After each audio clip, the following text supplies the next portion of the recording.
चलिए तो फिर शुरू करते हैं। तो फिर अभी अपन डिस्कस करने वाले हैं बायोफिल केमिकल्स एंड फार्मास्यूटिकल्स लिमिटेड को। इनकी जो करंट प्राइस चल रही है वो चल रही है 66.30 रुपीज़ की और बुक वैल्यू है 10.9 रुपीज़ की। ये जो कंपनी है 1993 में इनकॉर्पोरेट हुई थी। केमिकल्स और फार्मास्यूटिकल्स का बिजनेस है इनका। बल्क ड्रग्स वगैरह बनाते हैं और प्लास्टिक प्रोडक्ट भी बनाते हैं। यहाँ पे इनकी जो प्रोडक्ट प्रोफाइल है उसमें दिया है सोडियम क्लोराइड, पोटेशियम क्लोराइड और इस तरीके से अलग अलग जो है दवाइयों के लिए केमिकल्स वगैरह जो यूज़ होते हैं और केमिकल्स और ड्रग्स वगैरह का बिजनेस है। अब देखिए यहाँ पे प्लास्टिक डायपर्स और कैप्स का भी बिजनेस है। चलिए और देखते हैं अपन आगे। पेट्रोस की स्कोर जो है 4 का है, थोड़ा कम है बट देखते हैं और आगे। प्रोज एंड कॉन्स पहले बुरी चीज़ें देख लेते हैं। तो कंपनी का जो स्टॉक ट्रेड कर रहा है 6.11 टाइम्स ट्रेड कर रहा है अपनी बुक वैल्यू से। कंपनी रिपीटेड प्रॉफिट दिखा रही है मगर डिविडेंड पे आउट नहीं किया है। कंपनी का रिटर्न ऑन इक्विटी लो है, वो है 5.10% का लास्ट 3 ईयर और कंपनी के डेटर डेज हाई हैं 249 डेज के। अच्छी चीज़ों में कंपनी ऑलमोस्ट डेट फ्री है। अब अगर अपन यहाँ पे नेट प्रॉफिट देखें क्वार्टरली बेसिस पर, तो क्वार्टरली बेसिस पर सभी क्वार्टर इनके लगभग सभी क्वार्टर इनके प्रॉफिटेबल है। इस क्वार्टर में इनको 12 करोड़ का प्रॉफिट हुआ है। लास्ट क्वार्टर में इनको 12 करोड़ का प्रॉफिट हुआ था।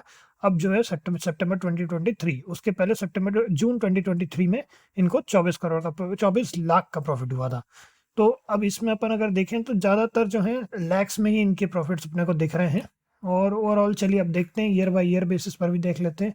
ईयर बाय ईयर बेसिस पर देखें तो 56 लाख का प्रॉफिट है मार्च 2023 में। मार्च 2022 में 70 लाख का प्रॉफिट है। उसके पहले 1.24 करोड़ का प्रॉफिट था 2021 में। तो प्रॉफिट ऑल दो लगातार कर रहे हैं, जैसा इसमें लिखा था डिविडेंड कुछ पे आउट नहीं किया है इन्होंने। अब चलिए देखते हैं यहाँ कैश फ्लो की बात करें तो 11 लाख का नेगेटिव कैश फ्लो, उसके पहले 30 लाख का नेगेटिव कैश फ्लो था, उसके पहले 18 लाख का पॉजिटिव कैश फ्लो था। इनका जो हाईएस्ट पॉजिटिव कैश फ्लो जो है वो अपन यहाँ पर देख सकते हैं। यहाँ एक्चुअली में सिर्फ एक ही में पॉजिटिव कैश फ्लो है फाइनेंसिंग एक्टिविटी में, बाकी दोनों ऑपरेटिंग एंड इन्वेस्टिंग एक्टिविटी दोनों में नेगेटिव कैश फ्लो है।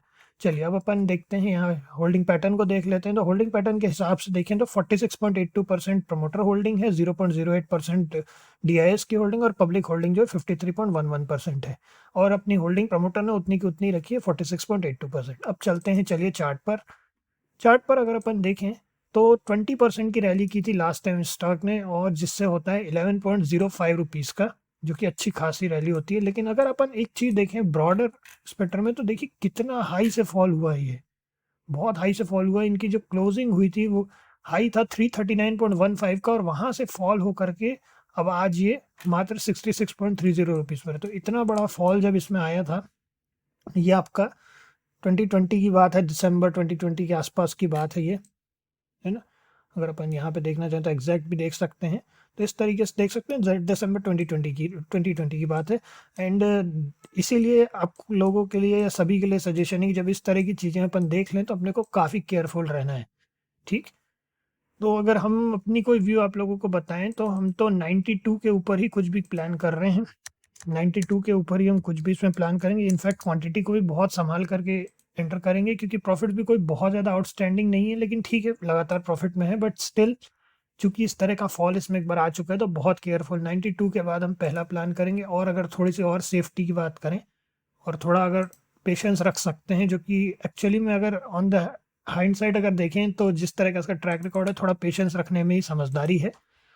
108.50 के बाद 108.50 के बाद थोड़ा सा और सेफ एक एंट्री की हम उम्मीद रख रहे हैं और उसके बाद ही कुछ प्लान करेंगे। तो सेफ्टी के पर्पज से देखें तो 108.50 या 109, जैसा भी आप लोगों को सही लगता है, आप उसमें राउंड फिगर में कई लोग एंटर करना प्रेफर करते हैं।